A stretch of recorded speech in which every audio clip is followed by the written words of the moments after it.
दोस्तों नमस्कार। दोस्तों मैं विमल शाही आप सभी लोगों का अपने चैनल में स्वागत करता हूं और उम्मीद करता हूं कि आप लोग सब लोग स्वस्थ होंगे एवं मस्त होंगे। सभी राष्ट्रवादियों और सनातनियों से ये निवेदन रहेगा कि आप लोग मेरे चैनल को सब्सक्राइब कर लीजिए और वीडियो को लाइक एवं शेयर भी कीजिए। दोस्तों हम लोग बात करने जा रहे हैं पश्चिम बंगाल की चीफ मिनिस्टर ममता बनर्जी के बारे में।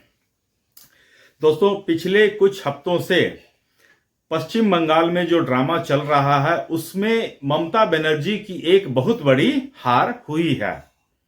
और हार इसलिए हुई है क्योंकि आईपैक के जो दफ्तर पर ईडी ने जो छापा मारा था, तो उस छापेमारी के दौरान ममता बनर्जी भी पहुंच गई थी और उन्होंने बहुत सारे कागज, पेन ड्राइव, हार्ड डिस्क अपने कब्जे में लेकर चली गई और उन्होंने प्रेस कॉन्फ्रेंस करके मीडिया में आकर भाषण देते हुए उन्होंने ये कहा था कि ईडी जो है हमारे आईपैक के दफ्तर पर छापा मारने के लिए आई थी, जो कि हमारे पार्टी का काम देखती है, और ईडी जो है हमारे इलेक्शन स्ट्रेटजी और जितने भी टीएमसी के कागज हैं, कैंडिडेट लिस्ट है, ये सब को कैप्चर करना चाहती थी।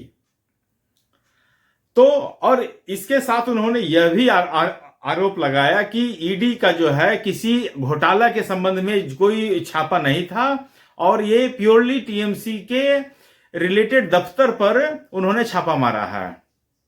हालांकि आईपैक जो है एक प्राइवेट कंपनी है, वो सिर्फ विभिन्न पॉलिटिकल पार्टी का स्ट्रेटजी का काम देखती है, लेकिन अभी आईपैक जो संस्था है उसका नाम कोल घोटाले, कोल स्कैम से रिलेटेड कुछ हवाला फंडिंग में उनका नाम आ रहा है। तो इन्हीं सब की जांच करने के लिए ईडी की टीम ने जो है आईपैक के पश्चिम बंगाल में कोलकाता स्थित दफ्तर पर छापा मारा और आईपैक के जो मालिक हैं प्रतीक जैन, उनके घर पर भी छापा मारा था। लेकिन उसी समय ममता बनर्जी जो पश्चिम बंगाल की मुख्यमंत्री है, अपने पुलिस महकमे के जितने भी आला अधिकारी थे, IG, DIG, DGP, police commissioner, SP, DSP, सबको लेकर वो छापा वाले स्थान पर पहुंच जाती है और जितने भी documents, hard disk, pen drive, ये सब हो सकते हैं, उन्होंने कैप्चर कर लिया। इसके साथ ममता बनर्जी पहुंच जाती है Kolkata high court. Kolkata high court में ममता बनर्जी ये आरोप लगाती हैं, ये याचिका डालती हैं कि माय लॉर्ड, ईडी जो है आईपैक के दफ्तर पे छापा डालती है और उन्होंने टीएमसी के कागजात जो हैं, हार्ड डिस्क हैं, पेन ड्राइव है, उन्होंने चोरी किया। और ईडी की तरफ से जो सॉलिसिटर जनरल जो हैं राजू, वो जब अपीयर हुए तो उन्होंने कहा कि मिलॉर्ड, ईडी की टीम वहां गई थी छापा मारने, लेकिन हमें कोई वहां से चीज उठाने दिया ही नहीं गया है। एक्चुअली जब कभी भी ईडी की टीम छापा मारती है तो वो क्या क्या चीज कैप्चर की है उसका एक लिस्ट बनाती है, और वो लिस्ट उस दिन ममता बनर्जी ने उन्हें बनाने का मौका ही नहीं दिया। जब मौका ही नहीं दिया तो लिस्ट था ही नहीं, लिस्ट था ही नहीं तो इसी बात को जो सॉलिसिटर जनरल है उन्होंने कोलकाता हाई कोर्ट में रखा कि अगर हम कुछ सामान वहां से उठाते तो उसकी लिस्ट होती है, लेकिन वो लिस्ट हमारे पास तो है ही नहीं।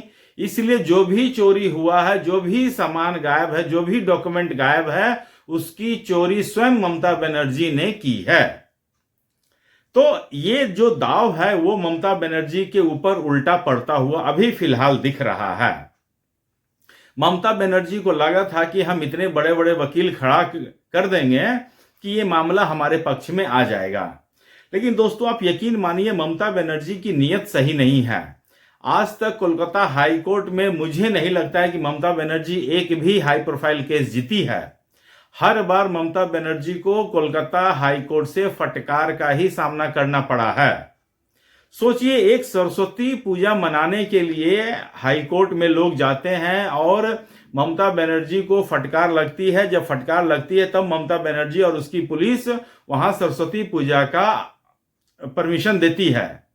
सेम गोज फॉर जो पश्चिम बंगाल में दुर्गा पूजा होता है, काली पूजा होता है, तो मूर्ति का विसर्जन के लिए जो जुलूस निकलता है उसमें ममता बनर्जी हर एक साल कुछ न कुछ रुकावट डालने की कोशिश करती हैं। लोग फिर जाते हैं कोर्ट फिर ममता बनर्जी को फटकार लगाते हैं और फिर वो सब ममता बनर्जी परमिशन देती हैं। इवन इलेक्शन में, चाहे वो लोकल बॉडी इलेक्शन हो, चाहे वो विधानसभा का चुनाव हो, चाहे वो लोकसभा का चुनाव हो, पश्चिम बंगाल में बिना हिंसा के चुनाव संपन्न हो ही नहीं सकता है।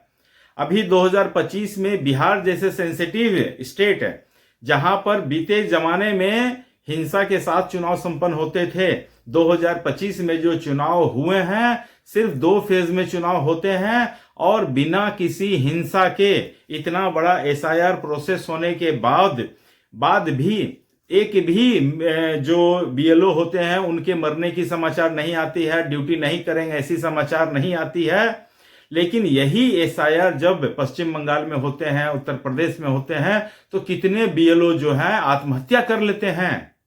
उन्हें अगर नहीं करना होता है तो वो रिजाइन भी तो मार सकते थे नौकरी से, अगर उनके ऊपर एक्स्ट्रा बोझ लग रहा है तो। लेकिन नहीं, पश्चिम बंगाल एक ऐसा सिंडिकेट वाला स्टेट आज के समय में बना हुआ है और ममता बनर्जी सबकी सरगना बैठी हुई हैं। तो ये चुनाव से पहले जो ईडी का छापा पड़ा है उसमें अभी फिलहाल ममता बनर्जी की हार साफ होती दिख रही है। मुझे लगता है कि ममता बनर्जी को चुनाव का परिणाम का थोड़ा बहुत आभास हो चुका है, इसीलिए ममता बनर्जी इतनी बौखलाहट में आ जाती है और आ गई है। वरना सोचिए तो भला आपकी एक प्राइवेट कंपनी के दफ्तर पर छापा मारने के बाद कोई एक पॉलिटिकल पार्टी के जो उस स्टेट में रूलिंग कर रही है, रूलिंग पार्टी की जो चीफ मिनिस्टर है, उसमें इतनी बौखलाहट क्यों आ गई, कैसे आ सकती है? उनको तो सीधा न्यूट्रल रहने का काम था, लेकिन ममता बनर्जी को कहते हैं ना इतनी बौखलाहट। मुझे तो लगता है कि अगर धुआं दिख रहा है तो कहीं ना कहीं आग लगा ही है। तो ममता बनर्जी का बॉडी लैंग्वेज और उनका जो स्टाइल है और बोलने का तरीका है, ऐसा लग रहा है कि वो अंदर से ही बहुत ज्यादा बेचैन है। तो अब देखिए राउंड 1 इसे मैं कह सकता हूं, and round 1 goes for ED. इसमें ममता बनर्जी की हार होती है, ईडी की जीत होती है। हाई कोर्ट से याचिका खारिज कर दी जाती है ममता बनर्जी की। कोर्ट ने साफ कहा है कि आपने जो याचिका डाली है कि ईडी ने आपका सामान चोरी किया है, इसमें कहीं भी कुछ सच्चाई दिख नहीं रही है, इसलिए इस याचिका को हम खारिज करते हैं, डिसमिस करते हैं, एक लाइन में खत्म, tata bye bye goodbye. तो ये सारा चुनाव में प्रोग्रेस हो रहा है। अभी देखिए आने वाले समय में और भी बहुत भयंकर रूप आपको देखने को मिल सकता है। बहुत सारी लड़ाई, अभी तो एक्चुअल लड़ाई बंगाल में भी बाकी ही है। तो दोस्तों मुझे आज के लिए इतना ही अपडेट देना था। आप लोग अपना ख्याल रखिए, स्वस्थ रहिए, मस्त रहिए। तब तक के लिए नमस्कार, बाय।